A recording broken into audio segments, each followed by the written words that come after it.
Kebijakan ganda PKC tentang game online, pakar industri mengungkap informasi internal. Selama beberapa hari terakhir, harga saham perusahaan game online China mengalami naik turun yang tak menentu. Awalnya anjlok selama 2 hari karena regulasi baru dan kemudian pulih selama 2 hari setelah kebijakan insentif. Pakar industri telah mengungkap kisah di balik pendekatan ganda Partai Komunis China dalam menarik dan menindak industri ini. Banyak kebijakan PKC yang tampak kontradiktif. Tak lama setelah Konferensi Kerja Ekonomi Pusat menyatakan pada tanggal 12 bahwa lebih banyak kebijakan akan membantu menstabilkan ekspektasi, pertumbuhan, dan lapangan kerja. Administrasi Pers dan Publikasi Nasional merilis langkah-langkah manajemen game online, draft untuk dikomentari pada tanggal 22.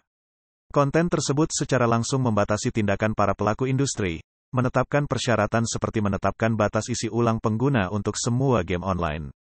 Pada hari Jumat terakhir minggu sebelumnya, setelah pasar dibuka pada tanggal 25, saham game mengalami penurunan signifikan selama 2 hari berturut-turut, yang menimbulkan kritik industri bahwa pihak berwenang menyelamatkan pasar di satu tempat dan mempromosikan pasar di tempat lain.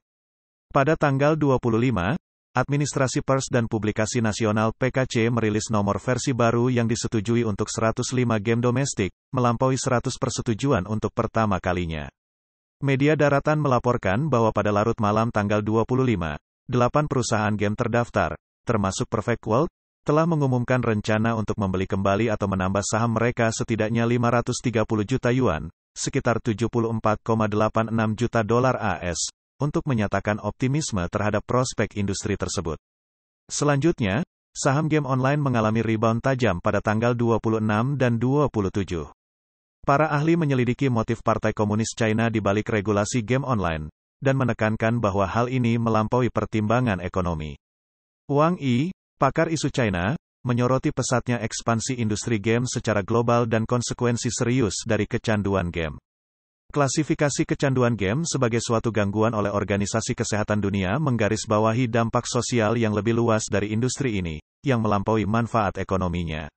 Wang Yi mengakui kebutuhan Partai Komunis China untuk mengatasi kelemahan industri game, yang telah menyebabkan masalah sosial yang signifikan. Namun, ia berpendapat bahwa motivasi utamanya adalah kontrol politik, yang didorong oleh kepentingan ideologis dan keamanan nasional. Dia menekankan kurangnya transparansi dan diskusi terbuka di dalam tubuh PKC, membandingkannya dengan saran bahwa negara-negara Barat harus mengadakan dengar pendapat untuk memungkinkan adanya perspektif yang beragam. Nin Jifeng, mantan wakil presiden sebuah perusahaan game daratan, menggemakan sentimen ini, menyatakan bahwa tindakan keras berulang kali yang dilakukan PKC terhadap industri game berasal dari fokus pada keamanan rezim dibandingkan kekhawatiran terkait konten. Dia berbagi pengalaman pada tahun 2018 ketika akuisisi perusahaannya dihentikan setelah Xi Jinping menyampaikan kekhawatiran tentang peran perusahaan internet jika terjadi perang. Menurut Nin Jifeng, PKC menegakkan kontrol dengan menekankan loyalitas politik di antara perusahaan game online. Perusahaan yang ingin menyelaraskan diri dengan persyaratan pemerintah mungkin akan mengalami merger dan akuisisi lintas negara yang lebih lancar. Dia mencontohkan terciptanya permainan merah, seperti Long March Road, yang mungkin tidak menghibur namun sejalan dengan ekspektasi pemerintah, sehingga mengarah pada pelonggaran kebijakan bagi perusahaan-perusahaan tersebut. Nin Jifeng menunjukkan bahwa perusahaan game online yang menghasilkan keuntungan berlebihan mungkin akan mendapat penindasan dari pihak berwenang.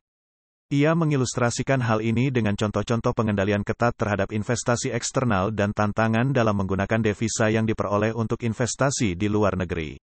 Perombakan industri game yang dilakukan saat ini, menurutnya bertujuan untuk mempertahankan perusahaan-perusahaan yang taat dan mau berkontribusi terhadap kesadaran nasional.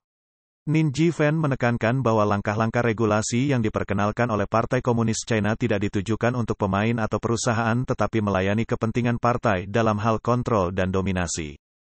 Tujuan utamanya, dalam pandangannya, adalah untuk meremehkan dan membuat entitas patuh, dengan langkah-langkah regulasi yang berfokus pada penegasan otoritas dibandingkan mengatasi permasalahan yang sebenarnya.